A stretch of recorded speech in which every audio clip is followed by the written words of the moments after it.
Games are oftentimes team projects, giving us the opportunity to work with other talented individuals on something we care about. But just because we both care about a project doesn't mean that we're making those strong interpersonal connections that can help keep us going, especially when times get tough. Our next speaker has some advice and some processes if you're looking to make stronger interpersonal connections with folks on your team. A sound designer whose credits include Eternights, 6 Ages 2, Lights Going Out, and one of my personal favorites of the year, Venba, please welcome to the stage Neha Patel. Hi, everybody. I'm Neha, and welcome to A Lonely Introvert's Guide to Authentic Networking. So a little bit about me before we get started. My name is Neha. I'm a freelance composer sound designer based in Quebec City. I'm currently working on Venba, which is a cooking narrative game about an Indian mother immigrating to Canada in the 80s. I did all the sound design for that. I'm also worked on 6 Ages 2, Lights Going Out, which just released about 2 weeks ago, where I wrote the OST. So that was about 30 plus tracks. And finally, I'm also working on Eternights, which by the time you see this, I think has released. It's a Persona style hack and slash game. And I also got to do a bunch of cool sound design for like monsters and magic spells and whatnot. So that's a bit about me. When I'm not working on actual, sound design or music stuff, I spend a lot of time talking about freelancing, game audio sustainability, and well, money. Basically, the nitty gritties to survive in the industry as a freelance game audio person. Now, I started this talk called A Lonely Introvert's Guide to Authentic Networking because as a freelancer, networking is key, it's a necessity. And in my case, I am a huge introvert. And when I started out in the industry, I had no friends in game dev. So I was actually quite lonely. And because networking is a necessity, I had to come up with ways to actually get good at it and do it frequently enough without exhausting myself. Because as an introvert, you're often, you get tired in a big crowd, you're quite self aware, you're super shy. You need to retreat into your own like mind just to reset. And like you're happy being alone. Um, but that doesn't work when you have to constantly meet people, right? And something unique for this talk is that I approach a topic of loneliness. And that's because, let's say you work in a studio, right? You're a full-time employee in a game studio. You're kind of forced into this group setting. You are naturally surrounded by people. You might be having lunch with your coworkers or grabbing some coffee. There's those work holiday parties. Basically, there's a whole bunch of situations in which you can bond with other people. However, on the flip side, if you are a freelancer who works by themselves, those situations don't exist. And what does that mean? Well, when you go out with your coworkers, maybe they'll be inviting you out to, I don't know, a game jam or a playtesting event or some sort of a workshop. They might be introducing you to their friends, and hence there's this natural organic networking that happens when you are an employee at a studio, but that does not happen when you work all by yourself in your home. So as a freelancer, you don't have daily interactions with people in person or even online. At the very best, you might be like on the studio Discord, but that's about it. And even when you're on the Discord or the Slack or whatever, right? You're probably talking to one or two key people from the team, but not the full, not the full team. And so to bluntly say it, you don't have the same bonds as a permanent employee. So that's why this talk is for you. It's specifically for people who don't like have access to other people organically, and by nature they are an introvert. So let's finally get started on some networking tips. Something that I like to do a lot is to plan in advance. So for me, last minute events or last minute parties or going out stuff really stresses me out. I need to have time to process what's happening in advance. I do like these mental images, or I see myself going to the event, I see myself talking, and all of that, it's kind of like a practice before the main event. And it helps a lot. So that's why I try to my best to plan all of my outings or the networking stuff in advance. It does mean that you're thinking about it a lot, and therefore that's another source of stress. But for me personally, it was a price I'm willing to pay, and the downside is it's still worth the benefit I get out of it. So now step two. Let's say you found the event. Like, okay, 2 weeks from now, I'm gonna go to this playtesting event or this game jam or whatever, right? I highly suggest bringing a friend with you. In my situation, I had zero friends in the industry. I wanted to go to a playtesting event, but I didn't know anybody there or anybody who was going. So what I did was, ask your regular friends, your non-dev friends, people that you can trust. It could be a sibling too, or a cousin or whatever, but another human being that has your back, that's there to support you, that would just, their presence calms you down. And going with them it's a huge benefit. It helps a lot in calming you down naturally. And in case of emergencies, well, there is someone for you. So now let's say you've arrived at the event, you're at the front door, and you are terrified. Like you made it, you're there, you open the door, but you're just standing there at the entrance. You peek inside, and it really looks overwhelming.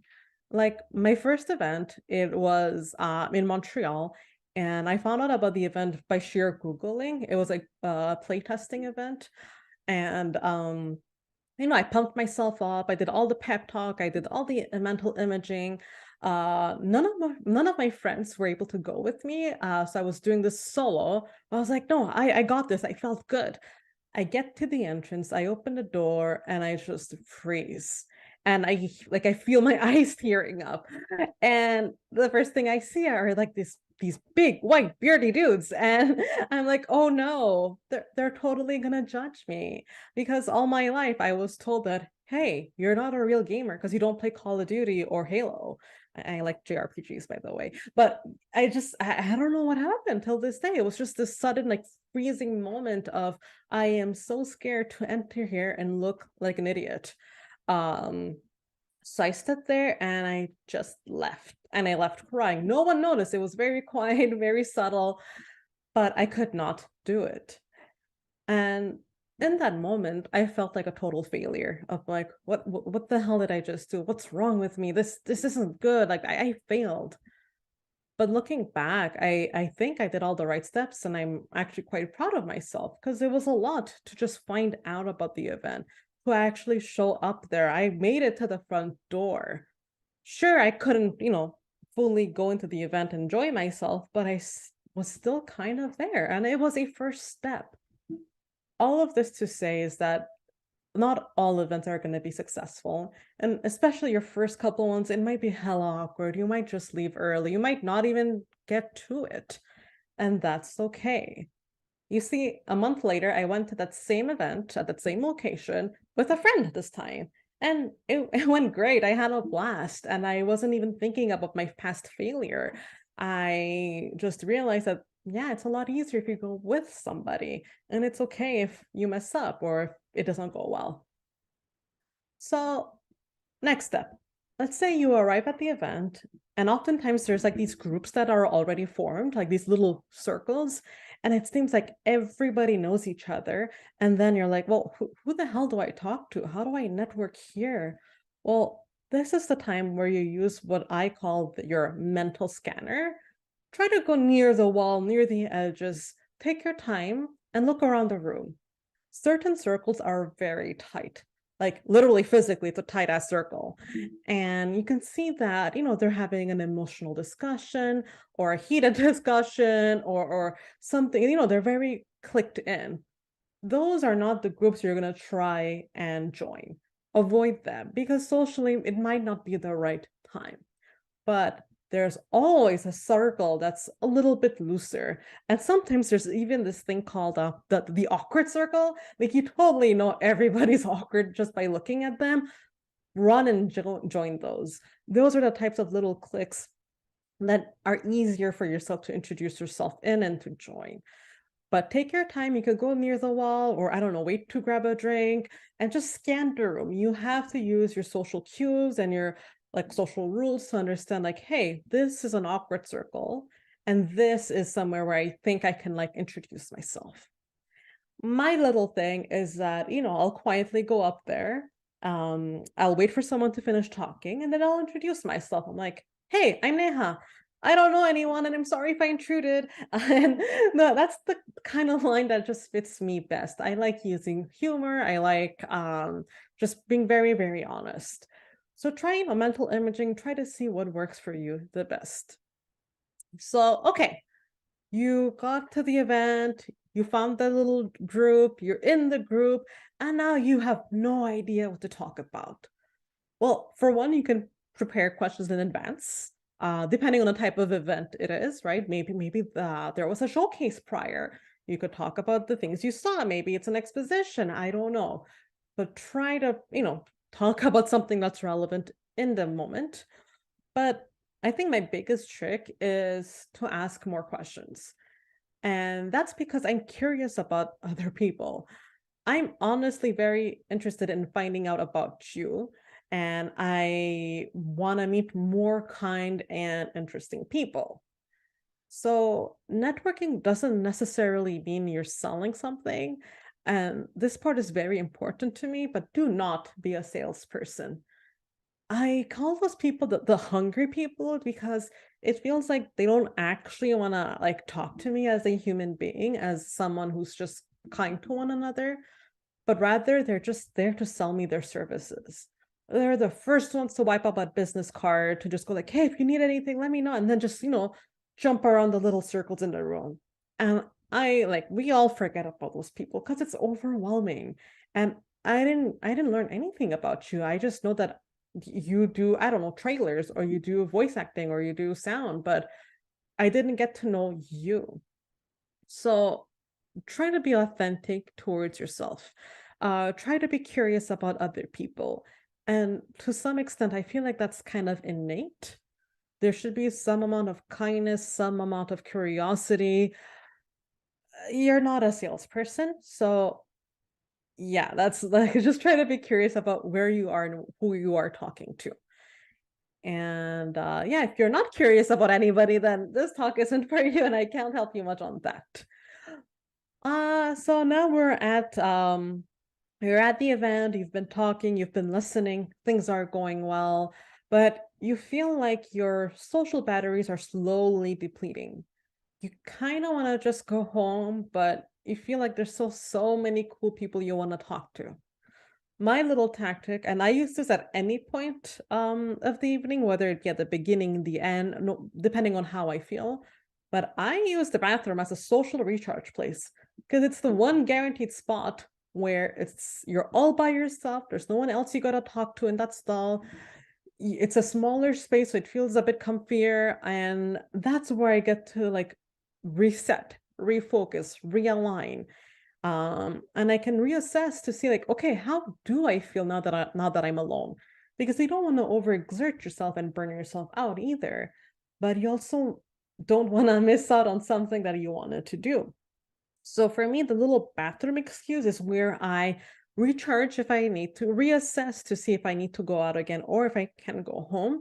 And it's also where I give myself a little mental pep talk.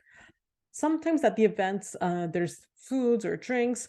I find that waiting in line for those is also a really good way to avoid people while also recharging and trying to scan the room of like, hey, who's that person I wanted to talk to? Where are they? Like, how do I join that group? It just gives you this little exit, this little pause in your evening. But at the end of all this, remember, you cannot do everything all at once. Some events will exhaust you more than others, and it's up to you to find out what tires you more and what doesn't. Some events are going to go really well. You'll find perhaps even your next gig or your new best friend, and that's great. But there will also be events where you'll leave and you'll be like, why did I even waste my time here? I wish I didn't come. Ugh, I'm exhausted. That was not fun. And that's okay. It's part of the process. There's going to be highs and lows and everything in between. But I think in general, I would lower your expectation and don't beat yourself up for being shy. Don't beat yourself up if you said something a little awkward or if you felt like, oh no, I was so clumsy. It's okay.